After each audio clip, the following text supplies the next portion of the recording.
তুমি ফেরত আসো, আমি তোমাকে লন্ডন নিয়ে চলে আসবো ভেরি শর্ট টাইমের মধ্যে, এবং তোমাকে এখানে আমি একটা নতুন একটা লাইফ দিব।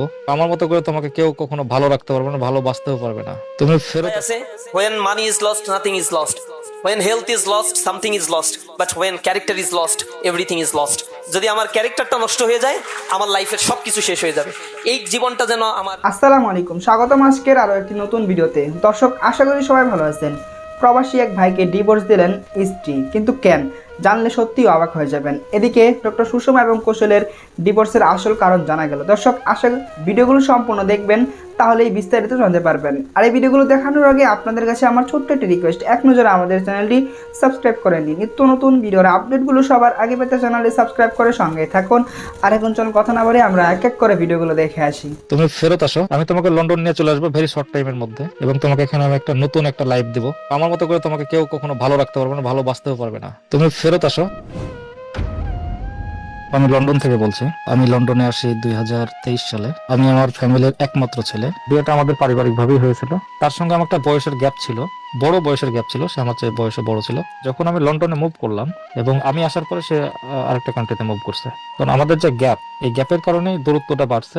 আর যখন একবার ঝগড়া শুরু হয়, ঝগড়া আরো বাড়ে। আর ওর এখানে কিছু রিলেটিভস আছে লন্ডনে, যাদের আচরণেরও আমি খুব বিরক্ত ছিলাম। তার যে এখানে বোন এবং বোন জামাই ভাই যারা থাকে, এরা এখানে কেউ ব্যারিস্টার, কেউ ইঞ্জিনিয়ার, তারা অনেক স্টেবল ফ্যামিলি ছিল আমার চেয়ে। এটা তারা বারবার বোঝাতে চাইতো যে তুমি আমাদের যোগ্য না। এটা বারবার আমাকে মনে করাই দিত, যেটা আমার খুব ইগোতে লাগতো। ওই কারণেই এটা ডিভোর্স হয়ে গেছিল। আমি ডিভোর্স দিয়ে দিয়েছিলাম। পরে ভালোই যাচ্ছিল, সব ঠিকঠাক চলছিল, ভালোই চলছিল। পরে যেহেতু প্রবাসে থাকি, রিয়ালাইজ করলাম একাকিত্ব জীবন দূর করার জন্য একটা বিয়ে করা দরকার। পরে অনলাইনে ম্যারেজ মিডিয়া প্ল্যাটফর্মে একটা অ্যাকাউন্ট খোলা হয়েছিল। ওইটার মাধ্যমেই অনেক মেয়ের সঙ্গে কথা হয়েছে, পরিচিত হয়েছে। লন্ডনে অনেক মেয়ে থাকে, তাদের সঙ্গে দেখা হয়েছে, কথা হয়েছে। ওইরকম কাউকে ভালো লাগে নাই আসলে। তো আমি এরকম খুঁজতে খুঁজতে একটা মেয়ে পেলাম। মেয়েটা বাংলাদেশে ছিল, ছবি দেখছিলাম। ওই প্ল্যাটফর্ম থেকে নাম্বার পাওয়ার পরে তাকে কল দিলাম, সে কল রিসিভ করলো, তার সঙ্গে কথা হলো। মেয়েটা ডিভোর্সে ছিল, তার একটা মেয়ে ছিল। তো মেয়েটা আসলেই প্রথম দেখাতেই আমার পছন্দ হয়েছে, খুবই ভালো লাগছে। কথা হওয়ার পরে সে প্রথমেই বললো, যদি আপনি বিয়ে করার জন্য ডিটারমাইন্ড থাকেন, তাহলে আপনি আমার বাবার সঙ্গে কথা বলেন। তো আমি তার বাবার সঙ্গে কথা বললাম, তার বাবাও আমাকে আশ্বাস দিল, ঠিক আছে। তারপরে আমার ওই মেয়ের বাসার পাশেই আমার এক ফ্রেন্ডের বাসা। আমি আমার ফ্রেন্ডের মাধ্যমে খবর নিলাম তার ফ্যামিলির ব্যাপারে। আমার ফ্রেন্ড বললো যে খুবই ভালো ফ্যামিলি। তো যাই হোক, এভাবেই কথা হচ্ছে 6 মাসের কাছাকাছি কথা। ওর ফ্যামিলির সঙ্গে আমার কথা হয়, বাট আমার ফ্যামিলিকে আমি এখানে ইনভলভ করি না এখনো। আর এখানে ইনভলভ না করার কারণ হচ্ছে, যেহেতু মেয়েটা ডিভোর্সি, আর আমাদের বাংলাদেশের সমাজে আসলে ডিভোর্সি মেয়েরাকে একটু অন্য চোখে দেখে। সো দ্যাটস ওয়াই আমি চাইছিলাম যে আমি বাংলাদেশে যাওয়ার পরেই এটা উপস্থাপন করব, এবং একরকম জোর করে আমি বিয়েটা করে নেবো। আমার ফ্যামিলির যদি এখানে রাজি নাও থাকে, তারপর আমি বিয়েটা করে নেবো। দ্যাটস ওয়াই আমি আমার ফ্যামিলিকে এখানে ইনভলভ করি না। তারপরে তার ফ্যামিলির সঙ্গে আমার কথা হয়, তার বাবা আমাকে ফোন দেয়। যেভাবে জামাই এবং শ্বশুরের কথা হওয়া উচিত, যেভাবে জামাই এবং শাশুড়ির কথা হওয়া উচিত, এইভাবেই কথা হয়। এবং তার মেয়েও আমাকে ফোন দেয়, তার মেয়েও আমাকে বাবা ডাকে। মেয়ে বাচ্চা আমার এমনি খুব পছন্দর। তো এই কারণে তার মেয়েটারে আমি নিজের মেয়ের মতোই লুক আফটার করতাম। তার যখন যেটা লাগতো আর কি, শুরু থেকেই আমি ওটা সঙ্গে সঙ্গে দেওয়ার ট্রাই করতাম। হঠাৎ করে কোনো একদিন সকালে ওর মা আমাকে ফোন দিয়ে বলল, তোমার আসতে একটু লেট হচ্ছে। তো আমরা চাচ্ছিলাম অনলাইনে বিয়েটা। তো এটাতে আমি এগ্রি ছিলাম না কখনোই। আমি অনলাইনে বিয়ে করতে রাজি না, তারপরেও তারা বারবার বলে যে এটা করে ফেলাটা ভালো, মানে শুভ কাজে দেরি করতে নাই, এরকম কথা আর কি বারবার উপস্থাপন করে। ওদের ফ্যামিলিটা হচ্ছে জয়েন্ট ফ্যামিলি। তো জয়েন্ট ফ্যামিলি থাকলে যেটা হয়, ডিভোর্সে একটা মেয়ে যদি ঘরে থাকে, অনেক রকম কথা বলে। তো এই কথা বলার কারণে তার বাসা থেকে প্রেসার দেয় যে বিয়ে করতে হবে, যেহেতু সে আসতে পারছে না লন্ডন থেকে, আমরা বাইরে ছেলে দেখি।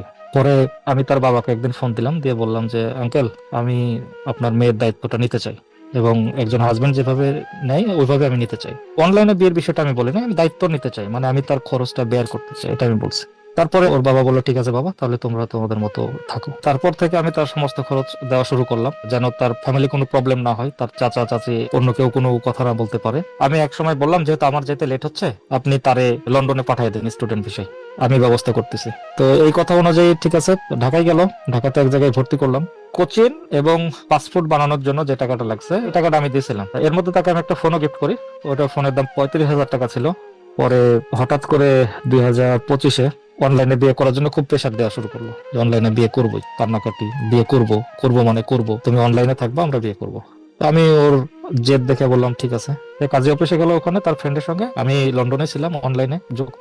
তো ওইটা 3 লাখ টাকা কাবিনে আমাদের বিয়েটা হলো ভিডিও কলের মাধ্যমে। বিয়ে যখন হয়েছে তখন আমার পরিবারের কেউ জানতো না। আমাদের বিয়েটা হয়ে গেল। বিয়ে হওয়ার পরে তো আমি একটা হাজবেন্ড ওয়াইফের দায়িত্ব যেভাবে পালন করা উচিত, মানে আগে যেটা দিতাম এখন তার ডাবল করে দিয়েছে সবকিছু। তাকে কিভাবে ভালো রাখা যায়, হোস্টেলে থাকতো, ওখান থেকে তার একটা বাসা নিয়ে দিলাম এবং বাসাতে প্রথম ওঠার জন্য যা যা প্রয়োজন A to Z আমি তাকে নিয়ে দিলাম। তার বাসাতে ফ্রিজ এবং একটা বাসায় মানে যত রকম ফার্নিচার প্রয়োজন হয় সবকিছুই দেওয়া হয়েছে। সে আমার অধীনেই আমার সংসারে থাকা শুরু করলো। তার মেয়েটা তার নানির কাছে থাকতো, তার বাবার বাসায় নানির কাছে থাকতো। তার মেয়ের সঙ্গে কথা হচ্ছে, তার বাবার সঙ্গে কথা হচ্ছে। পরে আমি তার এসি কেনার জন্য 60,000 টাকা দিচ্ছি। এসি কিনছে কিনা আমি জানি না এখনো, আমি তাকে বারবার বলার পরও কিনে নাই। হয়তো টাকাটা সে অন্য কোনো কাজে খরচ করে ফেলছিল। আর প্রতি মাসেই তাকে মানে প্রায় 25 থেকে 30,000 টাকা দেওয়া হতো। মাসিক যে খরচ এটার পাশাপাশি প্রতি যতগুলো ঈদ গেছে প্রত্যেকটা ঈদে তার মেয়ে এবং তাকে শপিং এর জন্য 30,000 নিচে আমি কখনো দিছি বলে আমার মনে হয় না। এটা সে নিজেও অস্বীকার করতে পারবে না। আমি আমার ফ্যামিলিকে ঠিকঠাক মতো টাকা দিতাম, যতটুকু তাদের প্রয়োজন করতাম। ওইভাবে চলছিল, সব ঠিকঠাক চলছিল, সব ঠিক আছে। পরে নভেম্বরের 11 তারিখে আমার কাছে একটা ফোন আসে, একটা মেয়ে ফোন দেয় আমাকে যে আপনার ওয়াইফ আমার জামাইকে খুব ডিস্টার্ব করে, তাদের মধ্যে অ্যাফেয়ার আছে, তারা বাইরে দেখা করছিল এইভাবে, মানে সে এইভাবে বলে যাচ্ছে আর আমার শরীরটা যেন ঠান্ডা হয়ে যাচ্ছে। তারপর শুনলাম, শোনার পরে দেখি হ্যাঁ আমার ওয়াইফও আমাকে সমানে ফোন দিচ্ছে। আমি তার ফোনটা রিসিভ করলাম, করে বলছে তোমাকে এভাবে ফোন দিতে পারে, তুমি তার ফোনটা ব্লক করে দাও। তো আমি তাকে জিজ্ঞেস করলাম সবকিছু বিষয়, সে তার মতো এক্সপ্লেন করলো।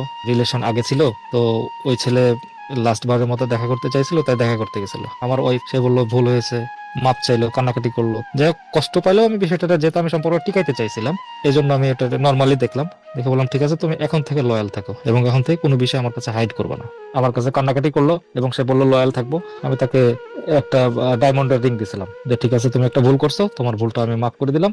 আর ডায়মন্ডের রিংটা হচ্ছে তার রুমমেটের মাধ্যমে কিনছিলাম এবং তাকে ওটা সারপ্রাইজের মতোই দেওয়া হয়েছিল। কেক কিনা হয়েছিল, ডায়মন্ডের রিং দেওয়া হয়েছিল, দেন স্যার তাকে মানে যেভাবে সারপ্রাইজ দেয়, তো তারপর থেকে ভিতরে তো একটা সন্দেহ ঢুকছে এবং বিশ্বাসের জায়গাটা তো একটু নড়বড়ে হয়েছে। আমার কল দেওয়ার পরিমাণটা একটু বেড়ে গেছে, প্রতি ঘন্টায় ঘন্টায় প্রায় কল দিতাম। তারপরে জুলাই থেকে আমার ওয়াইফ তার অ্যাটিটিউডে কেমন যেন চেঞ্জ হয়ে গেছে। মে জুন এই 2 মাসটা তার ব্যবহার খুবই খারাপ। একদিন যদি ভালো ব্যবহার করে তো দেখা যায় যে 7 দিন আমার সঙ্গে খারাপ ব্যবহার করে। তার যেহেতু মেজাজ ভালো না, আমি ভাবলাম যে তাকে একটা সারপ্রাইজ দিলে হয়তো তার ভালো লাগবে।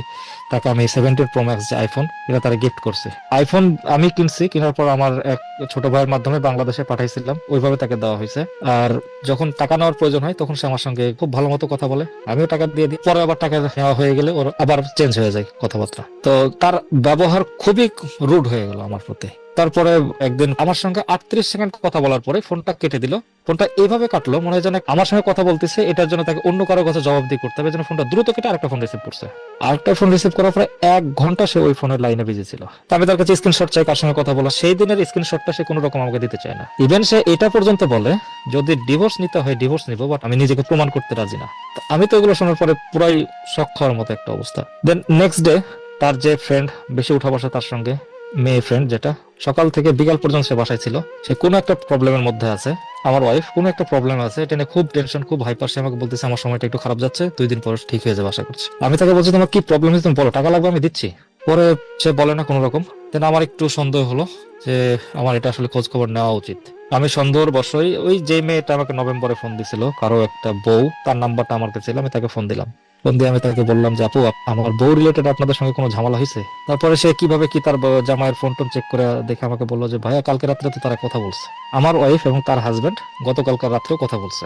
তারপরে ওই মেয়েটার থেকে আমি অনেক কিছু শুনলাম। এগুলো দেখার পরে আসলে ঠিক থাকতে পারি নাই। পরে তার সঙ্গে ঝগড়া ঝাঁটি ঝামেলা এসব হলো। তাকে যখন সবকিছু প্রমাণ দিয়ে দিলাম যে এই ঘটনা, তোমাদের মধ্যে এখনো রিলেশন আছে, তো দেন আমার সঙ্গে এটা কি, আমার সঙ্গে নাটকটা দরকার ছিল কি, এরকম আর কি। সে তার মতো বিষয়টাকে ম্যানেজ করার চেষ্টা করলো। আমি বললাম যে আমি বিষয়টা তোমার বাবাকে জানাই দিছি। তারপরে সে একটা হাসি দিয়ে বললো এটা আমি ম্যানেজ করতে পারবো। মানে মনে হলো যেন বিষয়টা সে ম্যানেজ করে অভ্যস্ত এগুলো। তো আমারও একটা ক্লোজ ছোট ভাই দেখা যাচ্ছে তার ক্লাসমেট ছিল, আমি তার সঙ্গে বললাম, বলছে ভাই আপনি এই মেয়ের কেমনে ফাঁসলেন, এ তো এরকম, এটা তো সবাই জানে। আমি বললাম যে আমি তো খোঁজ খবর নিছি ফ্যামিলি, হচ্ছে সে তো তার এলাকায় কিছু করে না, তো এটা ফ্যামিলিগত ভাবে তার বাবা জানে, তার মা জানে, বাট এটা তার বাবা মা সবাই আমার কাছে হাইড করে গেছে। এখানে তার মেয়ে পরকেও করলো, আমি তার খরচ চালাচ্ছি, তো এটা করা তো দরকার ছিল না। বর্তমান অবস্থা ওই মেয়ে নিজে নিজে ডিভোর্স নিল ফোনের মাধ্যমে, আমাকে ডিভোর্স দিয়ে দিল। তো আমি আগেই বললাম যে ঠিক আছে তুমি আর কিছু ফেরত দাও না দাও, আমাকে আইফোনটা ফেরত দিও, এটা আমি তাকে বললাম। তো সে বললো ছোট লোকে, তো আমি আর কিছু বলি নাই। পরবর্তী এসে বললো ঠিক আছে সব ফেরত দিয়ে দিবো, খালি আইফোন না, যা যা দিছো সবই ফেরত দিয়ে দিবো। আমি আসলে ওগুলো ফেরত কখনোই নিব না। সে যদি এখনো দিতে চায়, সে যদি কোনোদিন এটা শোনে, আমি তার কাছে কোনোদিনই কোনো কিছু ফেরত নিব না। তো এইসব ডিভোর্স টিভোর্স এগুলো আমি নিতে পারছি না, এই কারণে আমি এখন মানসিক চিকিৎসা নিচ্ছি আর কি। আমি আসলে অনেক কিছু, আমার অনেক প্রবলেম হচ্ছে, যেটা আমার সঙ্গে কি হয়ে গেল। আমি কাজের মধ্যে বিজি থাকতেছি, আমাকে ডাক্তার বলছে কাজে বিজি থাকার জন্য, কাজে বিজি থাকতেছি, সবই ঠিক আছে। বাট ওই যে কাজের মাঝে আমার যে একটা কি বলে যে অভ্যাস, যে একটু চুরি করে একটু সময় পেলে তারে ফোন দেওয়া, এগুলো আমাকে পোড়াইতেছে। প্রথম যেদিন ডিভোর্স হওয়ার পরের দিন আমি কাজে গেলাম, খুবই ভিআইপি একটা ইভেন্ট ছিল 5 স্টার হোটেলে। তো আমার চোখ দিয়ে পানি ধরতেছে, এটা আমার ম্যানেজার দেখতেছে, বাট আমি জানি না আমার চোখ দিয়ে পানি ঝরছে। আমার দিন আসলে দিন কিভাবে কাটছে এভাবে চলে যাচ্ছে আর কি। এখন আমি এরপরও আমি তার বাবাকে বলছিলাম যে আঙ্কেল ভুল একটা করে ফেলছে, আর আমি অনেকটাই দুর্বল, অনেকটাই মানে আমি পুরোটাই দুর্বল তার প্রতি। আমি এরপরেও তাকে একটা সুন্দর লাইফ দিতে চাই। সে একটা ভুল করছে, একটা ভুল ঢাকতে যায়, আরেকটা ভুল করছে, আরেকটা ঢাকতে, আরেকটা ভুল করছে, এবং এইভাবে যদি চলতে থাকে কন্টিনিউ, তাহলে ওর লাইফটা ধ্বংস হয়ে যাবে। আমি তাকে উইথিন 3 থেকে 4 মাসের মধ্যে আমি এখানে নিয়ে চলে আসবো, তাকে একটা নিউ লাইফ দিব। তার বাবা কোনো রেসপন্স করে নাই আমাকে। না, তার উদ্দেশ্যে এখন আমার বলার একটাই, আমি বিশ্বাস করতে চাই যে সে ইচ্ছাকৃত ভাবে এসব করছে, এটা আমি বিশ্বাস করতে চাই না। তাকে স্টিল ভালোবাসি। তা আমি চাই যদি সে আসলেও থাকতে চাই আমার সঙ্গে, আমি তাকে মেসেজ দিছি একটা, যে যদি মানে জীবনের কোনো এক প্রান্তে দাঁড়িয়ে মনে করো যে লাইফে কোথাও একটা বড় ভুল হয়ে গেছে, চলে আসো আমার কাছে, জীবনের শেষ মুহূর্ত পর্যন্ত তোমার জন্য দরজা খোলা আছে। এই মেসেজটা দেওয়ার পরে সে আমাকে ব্লক করে দিছে। তারপর তো একটাই মেসেজ, যে যদি তুমি আসতে চাও, তোমাকে আমি একটা নতুন লাইফ দেওয়ার জন্য এখনো রাজি আছি। যেগুলো হয়ে গেছে গেছে, এরপরও যদি তুমি চাও আমার সঙ্গে থাকতে, তুমি ফেরত আসো, আমি তোমাকে একটা নতুন লাইফ দিব। আমি তোমাকে লন্ডন নিয়ে চলে আসবো ভেরি শর্ট টাইমের মধ্যে, এবং তোমাকে এখানে আমি একটা নতুন একটা লাইফ দিব, এবং তুমি বুঝতে পারবো যে আসলে ওইটার বাইরেও আর এইসবের বাইরেও অনেক বড় একটা লাইফ আছে। আমি তোমাকে ওই লাইফটাই দিব। তুমি বুঝতে পারবে আমার মতো করে তোমাকে কেউ কখনো ভালো রাখতে পারবে না, ভালোবাসতেও পারবে না। কথায় আছে, when money is lost nothing is lost, when health is lost something is lost, but when character is lost everything is lost.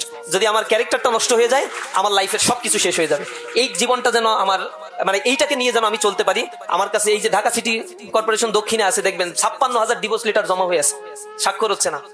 যা হয়ে গেছে তো হয়ে গেছে, আর কিছু আছে পেন্ডিং এর অবস্থায়। ফ্যামিলি ব্রোকেন ডাউন, শেষ হয়ে যাচ্ছে, ফ্যামিলির বন্ডিংস গুলো নষ্ট হয়ে যাচ্ছে। এটা হচ্ছে এক্সট্রা ম্যারিটাল অ্যাফেয়ার্স এর কারণে, হারাম সম্পর্কের। দর্শক, আশা করি ভিডিওগুলো সম্পূর্ণ দেখেছেন। এই ভিডিও সম্পর্কে যদি আপনার কোনো মতামত থাকে তাহলে অবশ্যই কমেন্ট করে জানাবেন। ভিডিওগুলো ভালো লাগলে অবশ্যই লাইক করবেন। দেখা হচ্ছে পরবর্তী কোনো ভিডিওতে। সেই পর্যন্ত সবাই ভালো থাকবেন, সুস্থ থাকবেন। আল্লাহ।